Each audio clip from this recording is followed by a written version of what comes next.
Hello everyone. આજે હું મારી લખેલી એક છાંદસ કવિતાનું પઠન કરીશ, જે રિસન્ટલી જ લખેલી છે. પણ એના પહેલાં હું થોડી વાત કરી લઉં, એની પાછળનો સંદર્ભ, એની પાછળની ઘટના, સંવેદના વિશે થોડી વાત કરી લઉં. વડોદરાથી નજીક શ્રીપોર ટીંબી ગામ છે અને ત્યાં એક સરસ મજાનું લેક છે કે જ્યાં દર વર્ષે પ્રવાસી પક્ષીઓ ખૂબ જ આવતા હોય છે, રેર બર્ડ્સ પણ આવતા હોય છે. અને કેમ કે અમારા ઘરથી નજીક છે એટલે અમે ફ્રિકવન્ટલી ત્યાં વિઝિટ કરતા હોઈએ છીએ. એક વખત સવારમાં હું ત્યાં ગઈ અને અચાનક મેં જોયું કે ત્યાં JCBથી ખોદાઈ રહ્યું છે, માટી ખોદી રહ્યા છે અને ટ્રકોના ટ્રકો ભરીને લઈ જઈ રહ્યા છે. મેં થોડા મિત્રો જોડે, એક્ટિવિસ્ટ જોડે વાત કરી આના વિશે.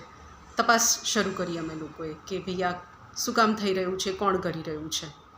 તપાસ કરતાં કરતાં ખબર પડી કે આ સિંચાઈ તળાવ છે અને આજુબાજુની સાઇટ્સ કે જે ખેતરોની જમીન પર બની ગઈ છે, એની માટે પાણીના સપ્લાય માટે થઈને આ ખોદાઈ રહ્યું છે અને ક્યાંક આસપાસમાં જ રોડ બની રહ્યો હશે તો એના પુરાણ માટે માટી અહીંથી લઈ જઈ રહ્યા છે. એ ફ્રેન્ડનું છેલ્લું વાક્ય હતું જેણે મને ઇન્ફોર્મ કર્યું કે if they are doing it for mankind we can't do anything. આ વાક્યએ મને વિચારતી કરી મૂકી કે શું છે મેનકાઇન્ડ અને મેનકાઇન્ડ છે એકચ્યુઅલી. બસ આ વિચારતા વિચારતા જ મેં એક કવિતા લખી જેનું પઠન તમને કરી સંભળાવું છું.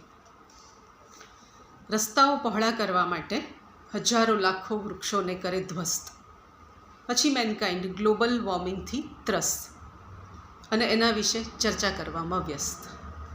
But they are doing it for mankind. Industries વધતી જાય, પોલ્યુશન વધતું જાય, વાહનો વધતા જાય, ધુમાડો વધતો જાય.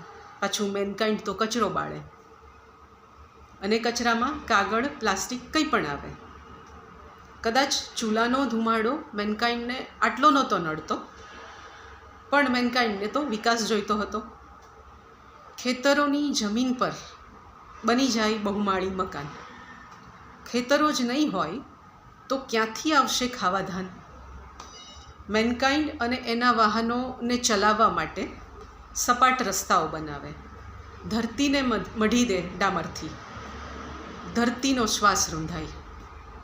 પછી ચોમાસામાં એના રસ્તાઓ ભરાઈ જાય પાણીથી, પણ મેનકાઇન્ડ એનોય રસ્તો કાઢે અને વરસાદમાંથી પડેલું અમૃત એને ઠાલવી દે ગટરમાં. ઝૂ બનાવે, જંગલના પશુ પક્ષીઓને પિંજરામાં પૂરે, સર્કસ અને મદારીના ખેલ પણ કરે.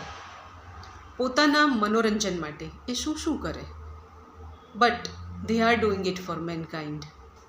આ મેનકાઇન્ડ કે જે બિલકુલ કાઇન્ડ નથી પણ બ્લાઇન્ડ છે હળાહળ સ્વાર્થથી. એને દેખાતું નથી કે અત્યારે લાગતો વિકાસ આવનારો વિનાશ જ છે. પણ જો તમામ પશુ પક્ષી અને પ્રકૃતિ પ્રોટેસ્ટ કરે મેનકાઇન્ડ વિરુદ્ધ, તો કદાચ આપણે કહેવું પડશે કે if they are doing it for animal kind we can't do anything.